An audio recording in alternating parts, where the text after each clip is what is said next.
Get ready to be inspired and have some knowledge dropped on you today. James Schramko joins me, and we talk about how most of the people listening to this are probably in a trance, a walking daze.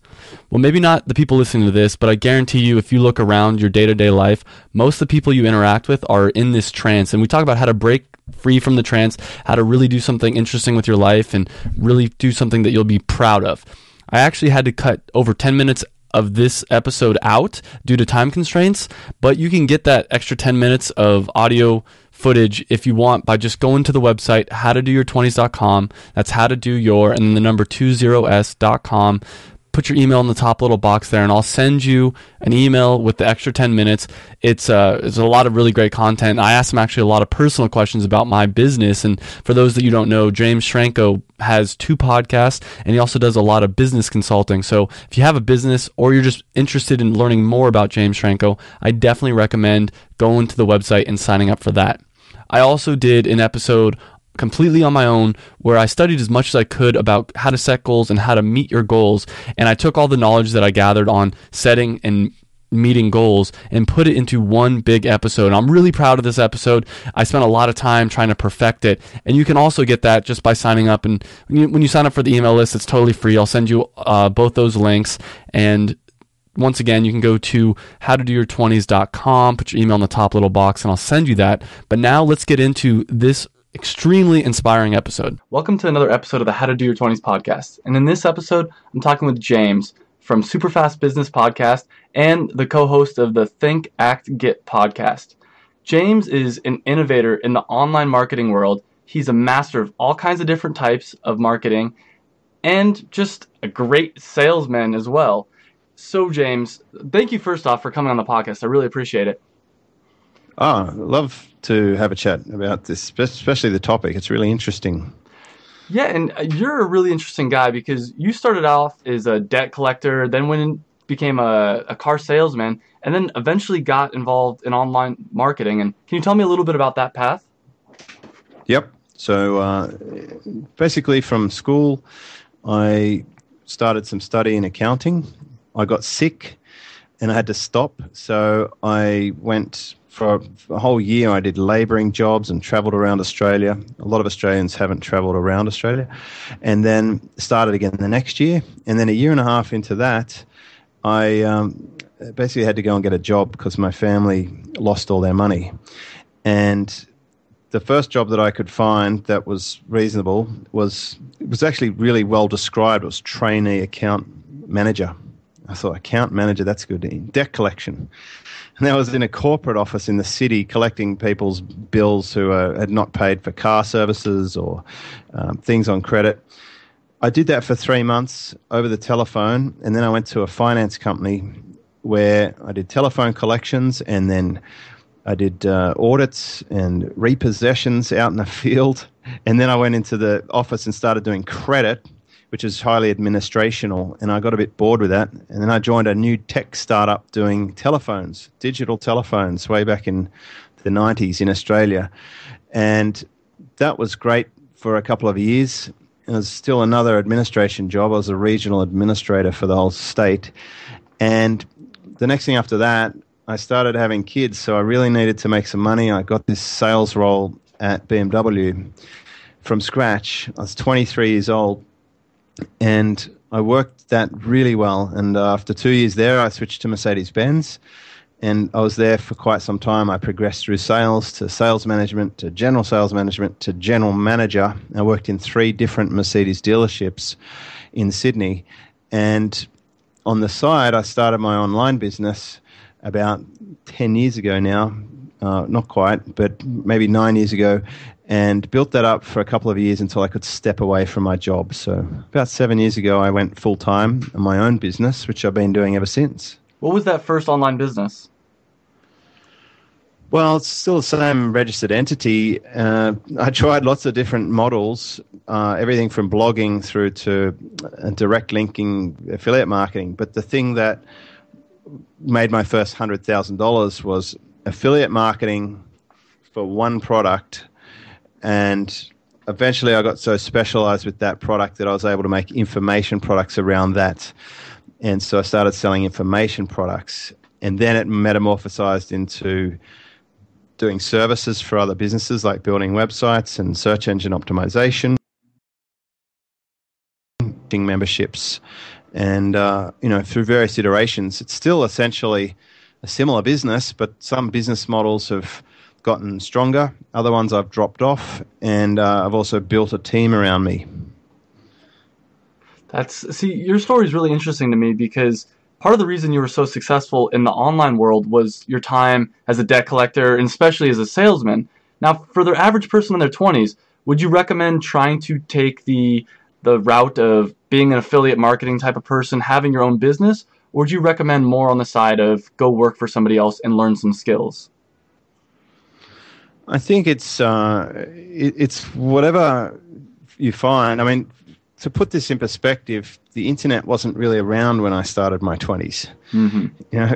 I was 20 years old in 1991, and the internet didn't really pick up till the end of my 20s, mm-hmm. and it wasn't big in Australia until my 30s. So I couldn't have done the job I do now in my early 20s.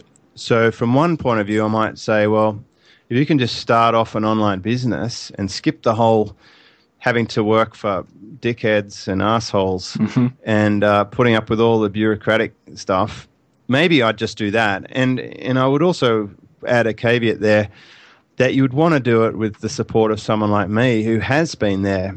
As in fact, when I was running the Mercedes dealership, the offline business, I was drawing inspiration from books and from other people. I was listening to tapes. I was reading books. I was implementing the knowledge and the learnings of people who'd come before me, great business minds like Peter Drucker and L.A. Goldratt and Jay Abraham. Those people inspired me. So I was able to leverage off the generations before me. And I think someone in their 20s now could quite easily start at a better baseline than where I was at, because when I was 20 years old, I was probably earning $18,500 a year.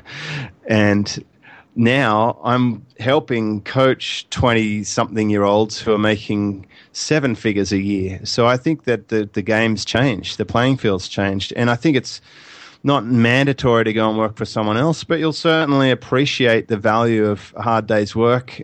Just don't let yourself fall into the system that indoctrinates you into letting go of free thought and thinking that you have to pay your tax as you go and all of this old stuff, and being single source dependent for your income is never a good idea. So what I tell my kids is see if you can get into a selling results scenario rather than selling time scenario. Can you expand upon that? Like, what are some examples of selling results? Selling results is you say to a customer, we'll deliver X for you, you pay us Y. So that's determining a project or a result.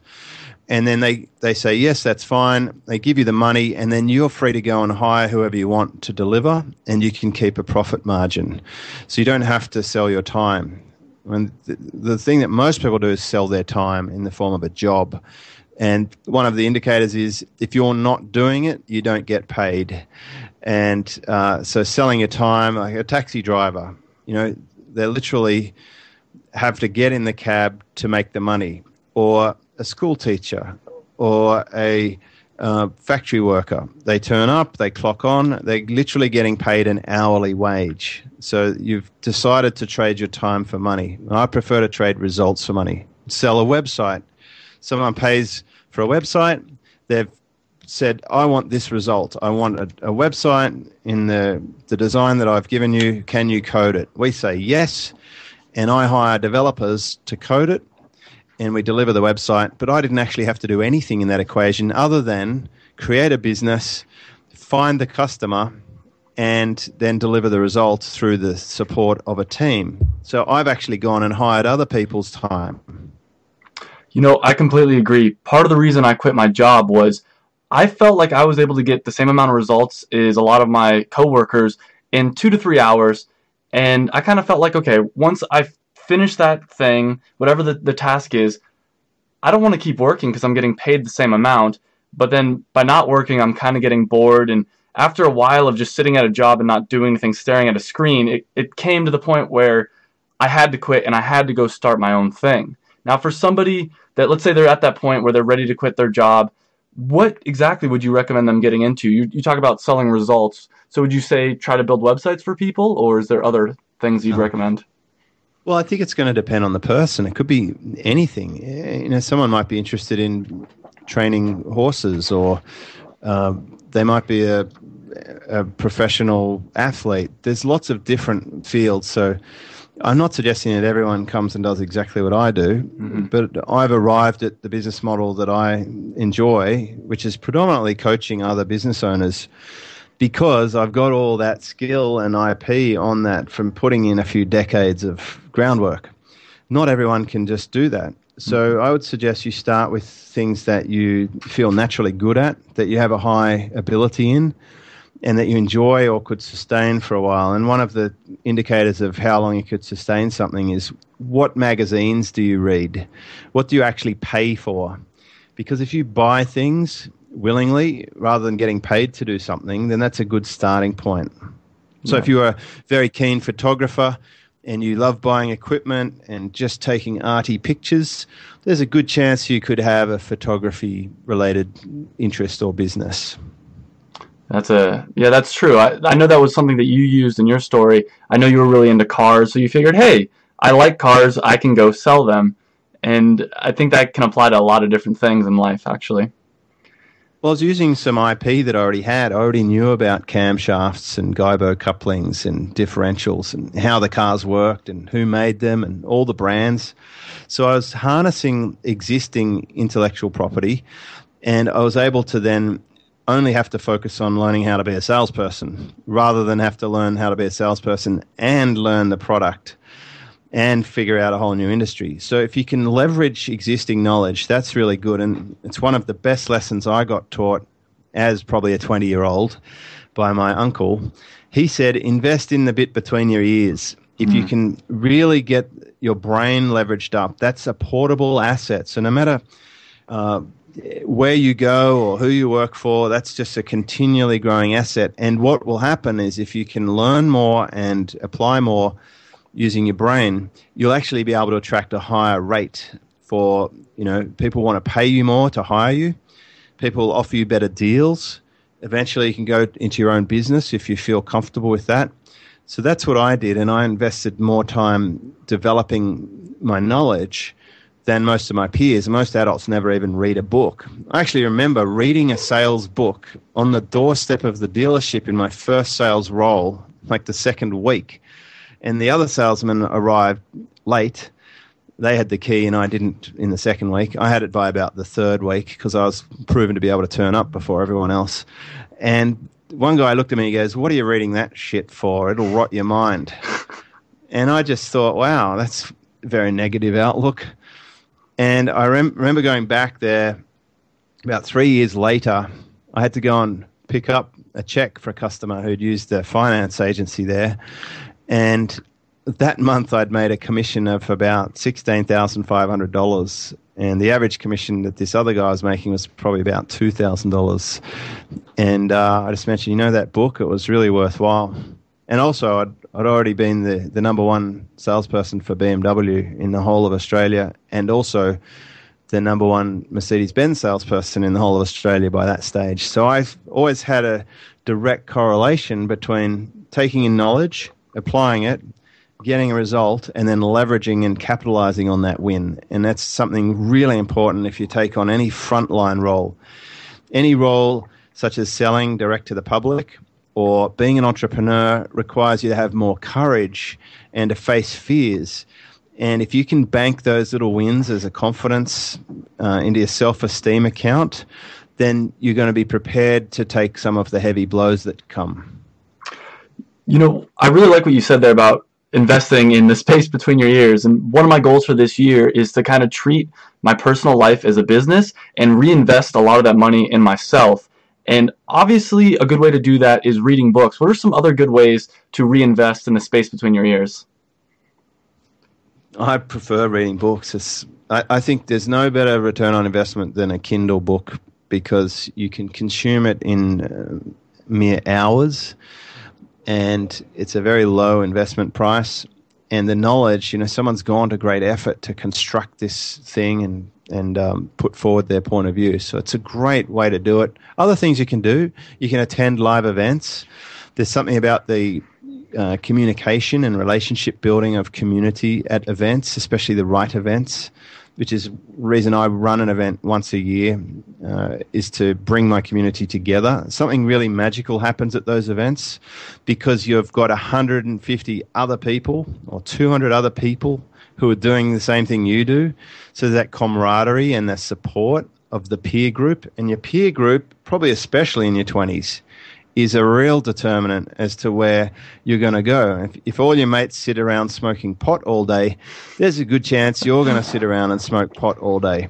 So I suggest live events to break yourself out of the house and get in front of other people who are inspiring and pick up some ideas and get enthusiastic. I can't tell you how many times I've sat in an audience and heard a speaker and thought, all right, I'm going to go out and I'm going to do this. I'm fired up. I get really excited about a new idea, and I can instantly see how I can leverage that across an existing business.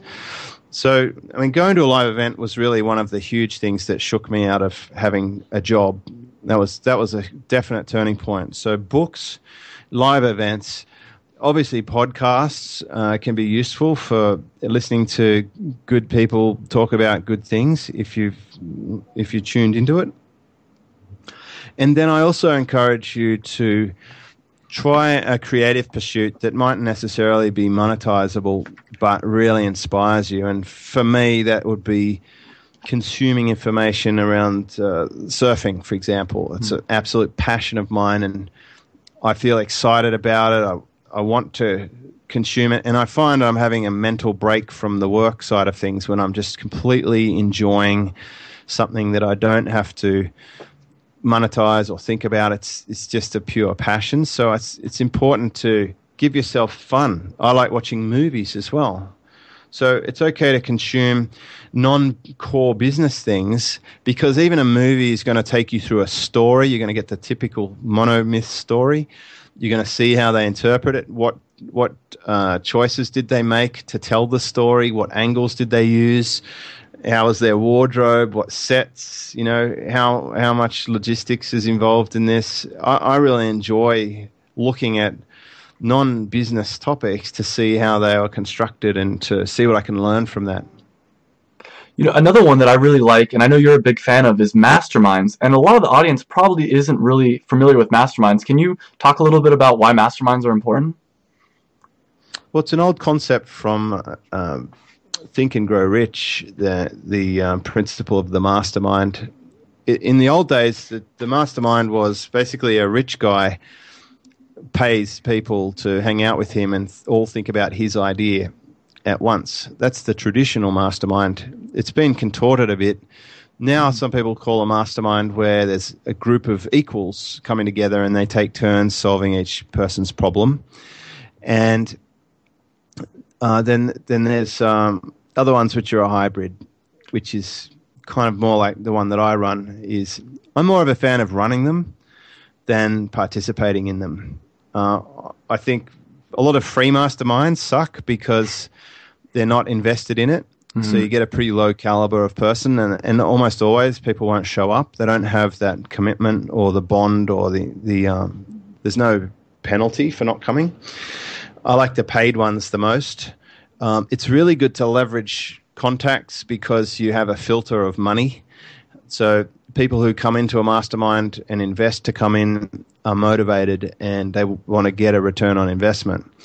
So I like running them because it really suits my core skill set, which is I like to communicate with people. I love to think about challenges and solve business puzzles, and I've had a lot of exposure to them. So I can really help someone much quicker than if they try and figure it out themselves. So here's the thing. Someone can either read 1,000 books, spend 20 years in business and know all the answers, or they can just pay someone to be able to have access to them straight away, which shortcuts that time investment and the financial investment of all the courses, of all the trainings, of all the books. So you can fast track your success by getting exposed to high level people. I've only been involved in a few other people's masterminds from time to time, but I'm not currently involved in one. And I find that for me, I often am giving more than I'm receiving in those environments. So I prefer to be in the situation where I'm running it and getting paid to do it.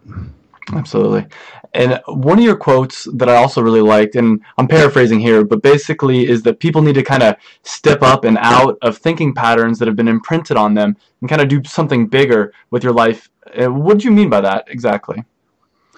Well, people are in a trance. They're very robot-like, walking around looking to plug their umbilical cord into the next, organ that's going to donate the blood and the oxygen and the food. So they don't take responsibility for their outcomes. They're basically they grow up with bad suggestions from their parents. Mm-hmm. And when I say suggestions, I'm talking more from the hypnotic sort of point of view. If their parents are laying patterns on them that are not productive for them. Like when the kid says, "How long till we get there?" "Shut up, son. Stop asking." Mm-hmm. Or, can you read me this story? "No." "Why?" "Don't ask why. Just no. If you ask me again, I'll spank you."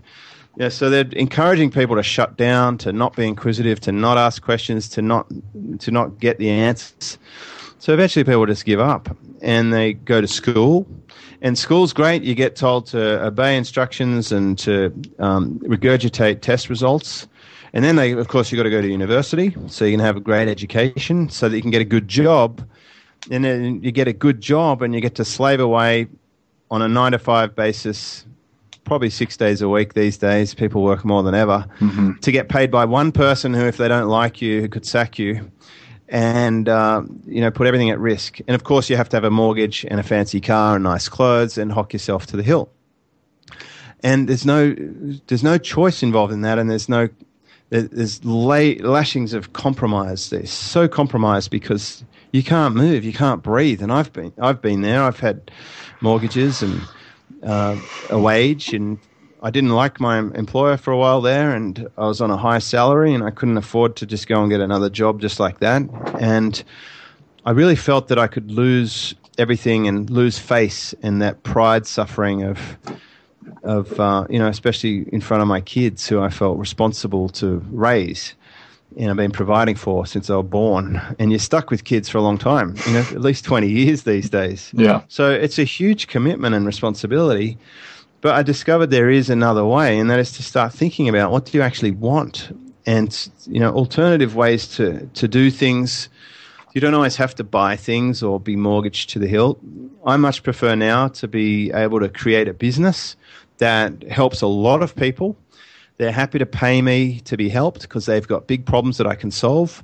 I'm able to structure it in a way that we can deliver results without me having to commit time to all of those results. So it's quite leveraged in that regard. And it makes enough profit that I never have to borrow or go into debt or have any loans of any kind, so that I can basically have a comfortable sum in the bank account.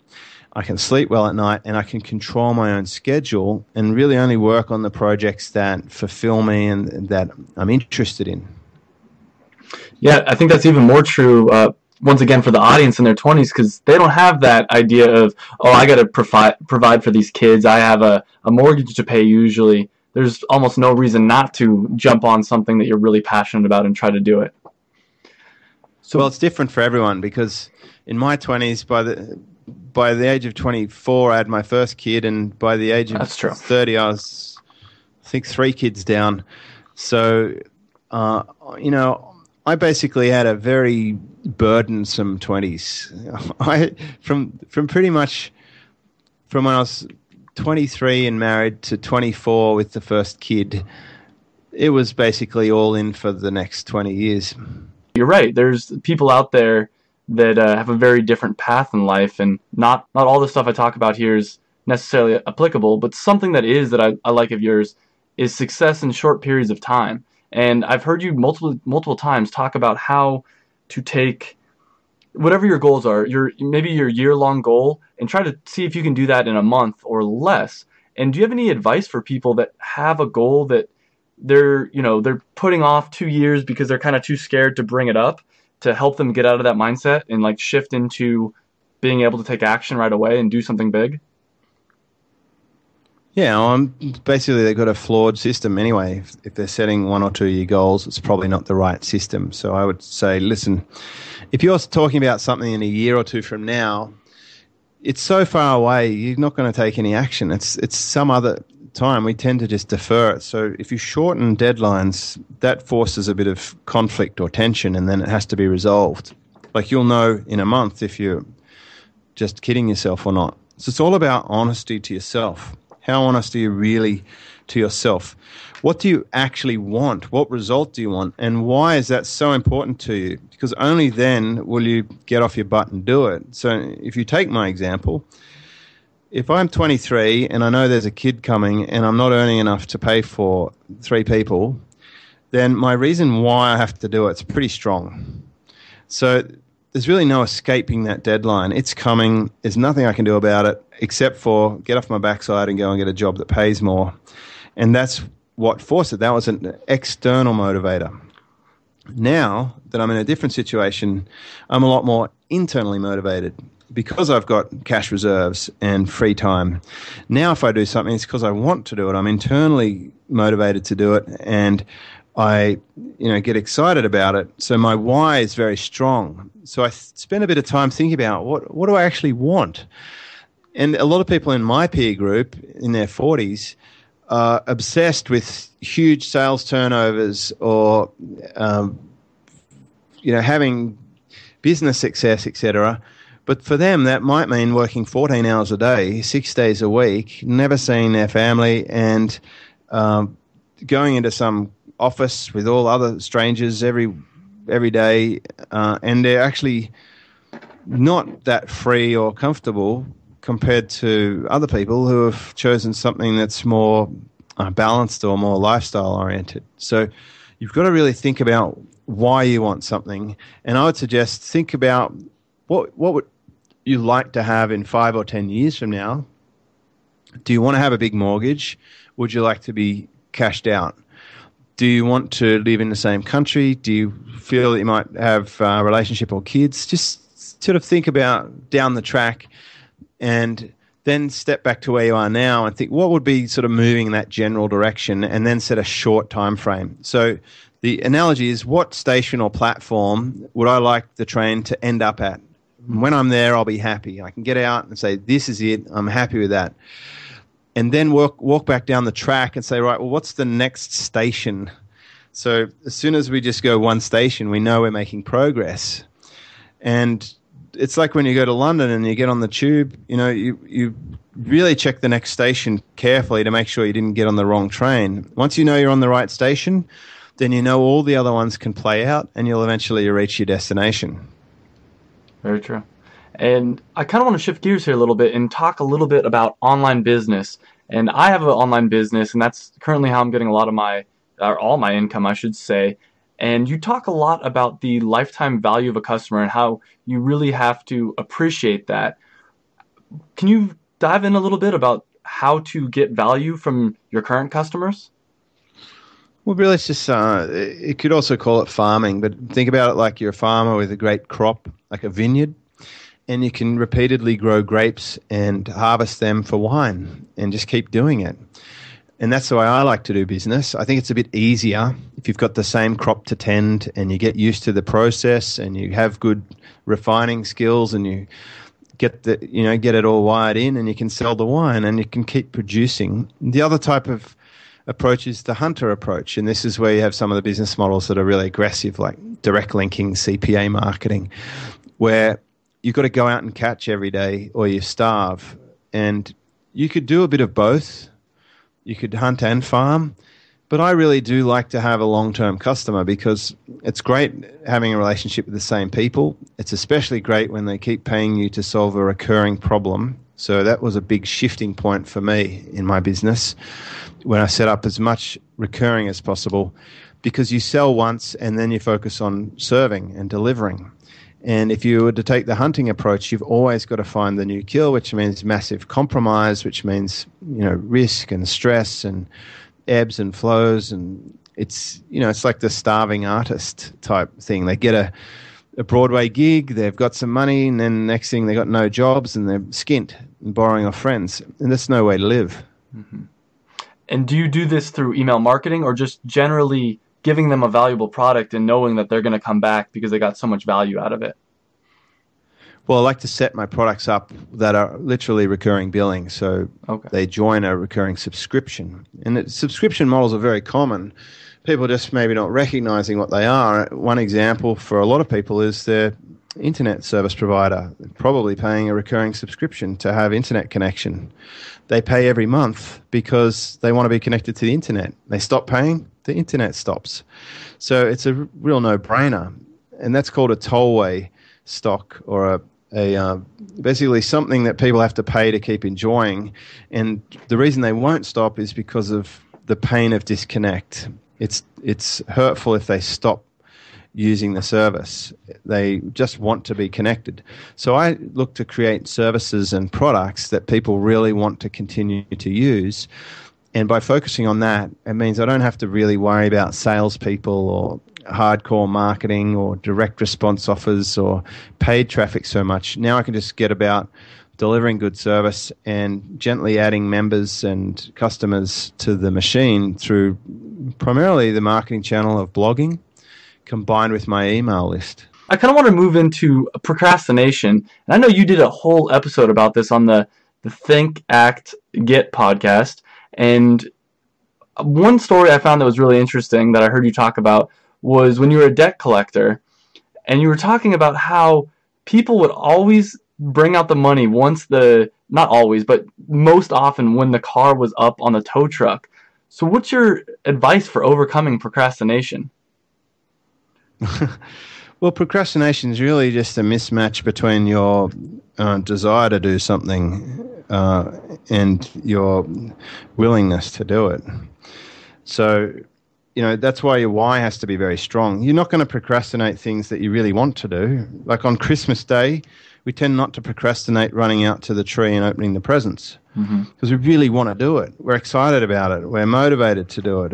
It's logical for us. I think if we're procrastinating, often we don't really want the goal, or there's too much fear associated with it, and we're not prepared to pay the price. So how do you overcome that fear then?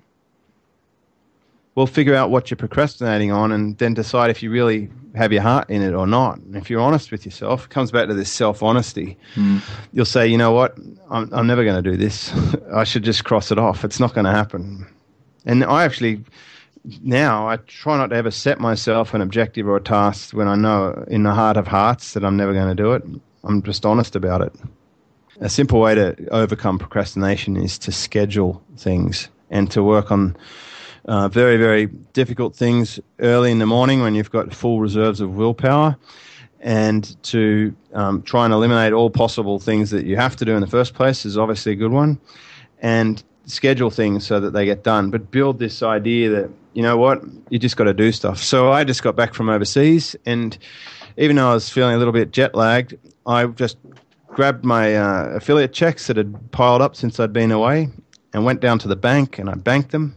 I got a haircut and came back home, checked the mail, opened every envelope, shredded the outers, paid all the bills, filed them and put them away, unpacked everything from my trip, did all the washing, and I was basically sorted by about halfway through the day. And a lot of people just put that stuff off, but I don't want it sitting around. I know that it's going to have to be done anyway, so I just deal with it.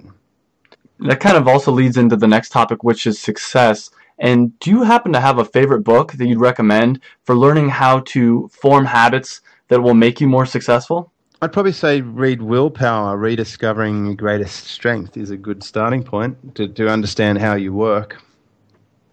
And what does your morning routine look like? Do you have a morning routine? Well, it depends which day of the week it is. So Tuesday, Wednesday, and Thursday is where I load most of my business stuff. My first call on Tuesday is 9 o'clock a.m., and then I have one at 2 o'clock p.m. and then 8 p.m. That's my Tuesday schedule. So I would basically have food and water and coffee before my 9 o'clock call. And then after my 9 o'clock call, that's when I might check in on emails, and then I'd go for a surf. James, it's been awesome having you on. Do you have any final tips for the 20-somethings out there looking to improve their life? My main tip, and it's, again, I'd say this for my kids because my oldest kid is almost 20 years old, and it's really just protect your IP and be an independent thinker, and don't get caught up in everything that, you know, the traditional parents tell you and about all this having to do a job and go to school and that's really optional. And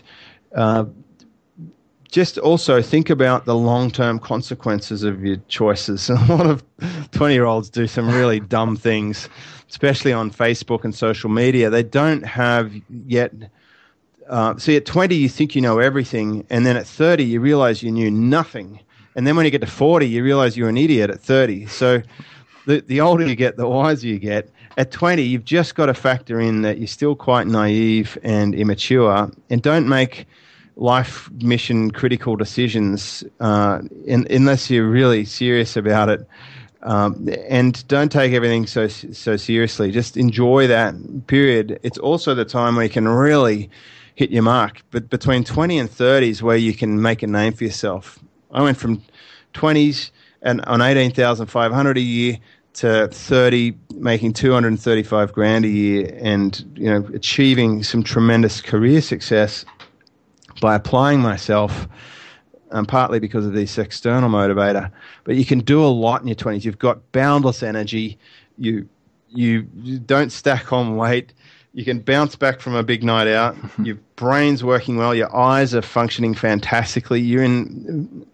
Physically, you're in fantastic shape to harness the best ideas you can think of. But I would definitely say read books or listen to audibles or attend live events, and find someone older and wiser than you that you can go up to and inject decades worth of wisdom, because your peers aren't. They're too busy out on the piss and mucking around on Facebook and going to dance parties and stuff. Do some serious stuff in the background and you'll get an advantage, because the compound effect of that by the time you're in your 30s and 40s will be significant. Great advice, James. Thank you so much for coming on. I really appreciate it. Thanks for having me, Travis. Once again, that was James Schramko, and you can learn more about him by going to the Super Fast Business Podcast or the Think, Act, Get podcast. And that was a really fun episode. I really enjoyed that. And once again, I had to cut 10 minutes out due to time constraints. And if you want to get that extra 10 minutes, which I highly recommend getting, go to howtodoyour20s.com. That's howtodoyour20s.com. Put your email in the top little box that says Become VIP. It's totally free. And I'll send you the links to both the extra 10 minutes and the secret episode I did that's all about how to set and get your goals. And once again, I'm super proud of that episode. I took as much information as I could find from all the top leaders in the goals community and kind of condensed it into this one episode. Also, make sure if you're on Twitter, follow me at Travis Mars and reach out to me, send me a message. You can also send me an email at travis@howtodoyour20s.com. And lastly, these episodes come out every Monday, so hope to talk to you guys next Monday. As always, it's a blast. Hey guys, I hope you enjoyed that video. And if you did, make sure you hit the big red subscribe button down below. You can also check me out on Facebook and on Twitter.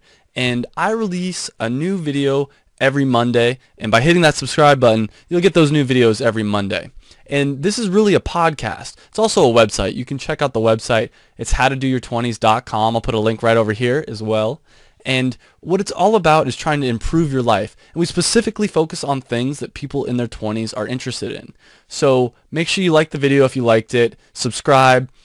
Like us on Facebook and Twitter, whatever. But I hope you enjoyed the video, and I hope to see you again on another video.